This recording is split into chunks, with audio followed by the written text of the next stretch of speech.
হরে কৃষ্ণ। সুপ্রিয় গৌর ভক্তবৃন্দ, আশা করি অনেক অনেক ভালো আছেন। তো নতুন আরেকটি ভিডিও আমরা নিয়ে আসলাম আপনাদের সামনে। তো আজকে এই ভিডিওর মাধ্যমে আপনাদেরকে আমরা জানিয়ে দিতে চাই, আগামীকাল পরমেশ্বর ভগবান শ্রী চৈতন্য মহাপ্রভুর শুভ আবির্ভাব তিথি 539তম।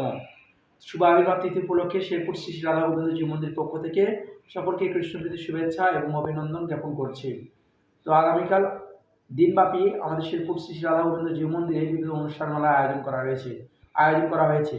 উক্ত অনুষ্ঠানমালার মধ্যে রয়েছে নগর সংকীর্তন পরিক্রমা এবং কীর্তন মেলা এবং বিকেল 5টা 30 মিনিট থেকে মহা অভিষেকের আনুষ্ঠানিকতা শুরু হবে। তো আপনারা সকলে আসবেন। এবং পরের দিন শনিবার আমাদের চৈতন্য মহাপ্রভুর আবির্ভাব তিথি উপলক্ষে শনিবার বিশেষ করে জগন্নাথ মিশ্রের মহা উৎসব অনুষ্ঠিত হবে এবং শনিবার দুপুরে মহাপ্রভুর ভোগান্তে মহাপ্রসাদ বিতরণ হবে।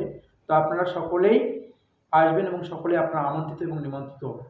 তো শাস্ত্রে বলা হয়েছে, ব্রজেন্দ্র নন্দন যেই শচীসূত হইল সেই বলরাম হইল নিতাই। এবং বলা হয়েছে, রাধারও মহিমা প্রেম রসসীমা জগতে জানাতো কি, যদি গৌর না হইতো তবে কি হইতো, এ জীবন বহিত কিসে। তো বিশেষ করে রাধা এবং কৃষ্ণের মিলিত তনু হচ্ছে শ্রী চৈতন্য মহাপ্রভু। রাধা এবং কৃষ্ণের মিলিত ভাব কান্তি অঙ্গীকার করে চৈতন্য মহাপ্রভু তিনি কলিযুগে জগন্নাথ মিশ্রের ঘরে তিনি আবির্ভূত হয়েছেন বৌদ্ধজীবকে উদ্ধার করবার জন্য। গোলকেরও প্রেমধন হরিনাম সংকীর্তন। তাই চৈতন্য মহাপ্রভু তিনি গোলকের যে প্রেমধন তিনি আমাদেরকে বিতরণ করার জন্য এসেছেন, যা অন্য কোনো যুগে বিতরণ করা হয়নি। এই জন্য শাস্ত্রে বলা হয়েছে, অনর্পিতম চলিরাজ কর্ণবর্তীন কৌল সমর্পিত অনুজ্জ্বল রসজ্জ্বল শিরম হরিপটর সুন্দরী দ্যুতি কদম্ব সদা স্কন্ধে প্রতবাসুচি নন্দন।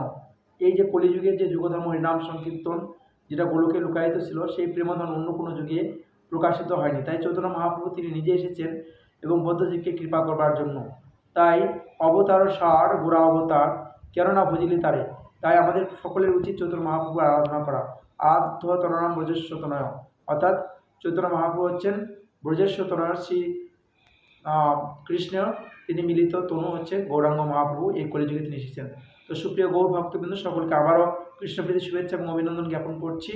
তো আপনারা যারা এই ভিডিওটি দেখলেন অবশ্যই শেয়ার করে দেবেন এবং সকলে আমাদের প্রচার করে দেবেন এবং অবশ্যই আপনারা সকলেই এই উক্ত অনুষ্ঠানে যোগদান করবেন এবং আমাদেরকে বিভিন্নভাবে সার্বিক সহযোগিতা করবেন। আপনাদের সার্বিক সহযোগিতা আমাদের একান্ত কাম্য এবং আপনারা সকলেই উপবাস থাকবেন এবং চৈতন্য মহাপ্রভুর কাছে অশেষ প্রেম ভক্তি কৃপা আশীর্বাদ লাভ করবেন।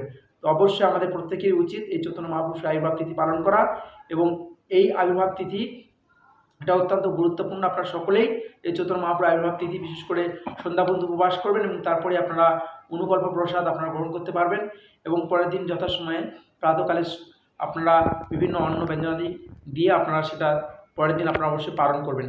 তো আপনাদের সকলকে অসংখ্য ধন্যবাদ, সকলকে অসংখ্য ধন্যবাদ জ্ঞাপন করছি এবং সকলকে আবারও শেরপুর ইস্কন মন্দির পক্ষ থেকে কৃষ্ণপ্রীতি শুভেচ্ছা এবং অভিনন্দন জানাচ্ছি।